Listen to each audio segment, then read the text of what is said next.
Advocates fear U.S. weighing climate versus human rights on ChinaU.S. Envoy John Kerry's diplomatic quest to stave off the worst scenarios of global warming is meeting resistance from China, the world's biggest climate polluter, which is adamant that the United States ease confrontation over other matters if it wants Beijing to speed up its climate efforts. Rights advocates and Republican lawmakers say they see signs, including softer language and talk of heated internal debate among Biden administration officials, that China's pressure is leading the United States to back off on criticism of China's mass detentions, forced sterilization and other abuses of its predominantly Muslim Uyghur minority in the Xinjiang region. But the White House took a step this past week that could further deepen the U.S.-China divide, forming a security alliance with Britain and Australia that will mean a greater sharing of defense capabilities, including helping equip Australia with nuclear-powered submarines. President Joe Biden came out strong from the start of his presidency with sanctions over China's abuse of the Uyghurs, and his administration this spring called it genocide.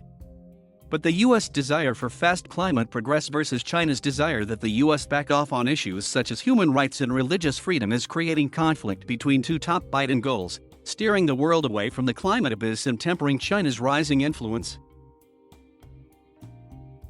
It would be disastrous in the long term for the United States government to backtrack, tone down, let the Chinese manipulate the issue, said Nuri Turkal, a Uyghur advocate and the vice chairman of the U.S. Commission on International Religious Freedom, an advisory panel that makes policy recommendations to the White House and Congress.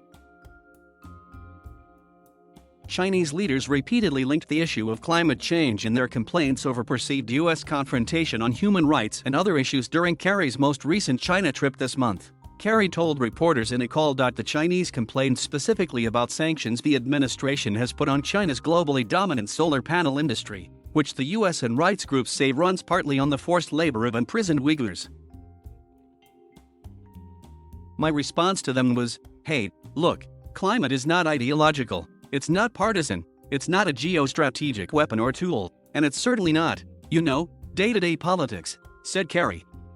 He told reporters in a call after the talks that he could only relay China's complaints about the sanctions to Biden and Secretary of State Antony Blinken. China in 2019 pumped out 27% of climate-eroding fossil fuel fumes, more than the rest of the developed world combined.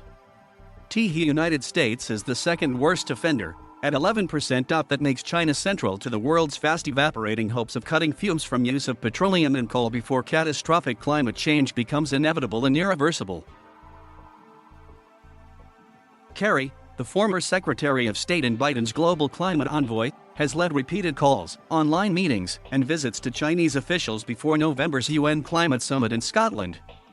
He has urged the Chinese to move faster on steps such as cutting their building, financing, and use of dirty-burning coal-fired power plants. He and others see that summit as a last chance to make significant emissions cuts in time. Climate efforts will also be a theme of leaders at the UN General Assembly this coming week. China under President Xi Jinping has said it will have peak climate pollution by the end of this decade and then make China climate pollution neutral by 2060, a decade later than the US and other countries have pledged. As China asserts its economic influence and territorial claims, and tension and competition rise with the United States, Xi and his officials have shown no desire to be seen as following the U.S. line on climate or anything else. Chinese Foreign Minister Wang Yi told the U.S. diplomat in a video meeting on Kerry's latest China trip that China-U.S. cooperation on climate change cannot be divorced from the overall situation of China-U.S. relations. The U.S. should take positive actions to bring China-U.S. relations back on track, Wang added. According to a foreign ministry statement, the Chinese believe that the U.S. needs cooperation from China more than China needs the United States, and like others see the United States as weaker now than in the past, said Bonnie Glaser, an expert on Asia and Asia's security matters at the German Marshall Fund of the United States. U.S. global climate objectives in that context are another point of leverage, and they are trying to use that to get the United States to back off some policies they find particularly objectionable, including U.S. pressure on human rights. Glaser said. Kerry has said no country is as committed to human rights as the United States and that his climate discussions with China's leaders have been constructive. But there's talk China's pressure on the human rights climate front is having effect. An account circulating in China policy and human rights circles in Washington claimed Kerry had a forceful debate with other administration officials on the matter before his most recent China trip. Some claim administration influence in a bipartisan bill on Uyghur forced labor that stalled in the House after easily passing the Senate.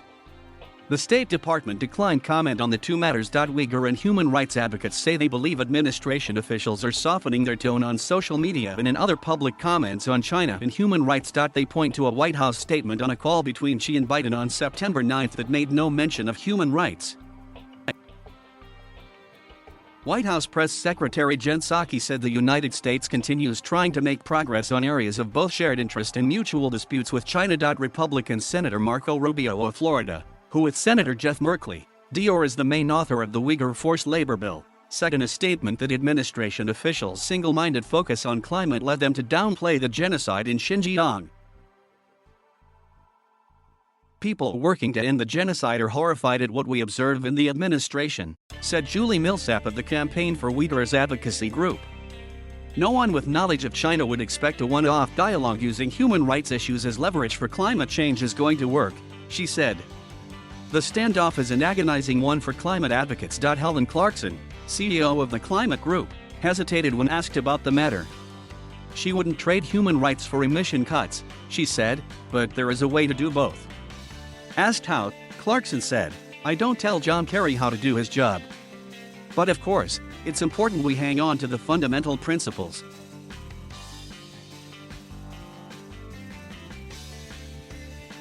Thank you for watching. Please subscribe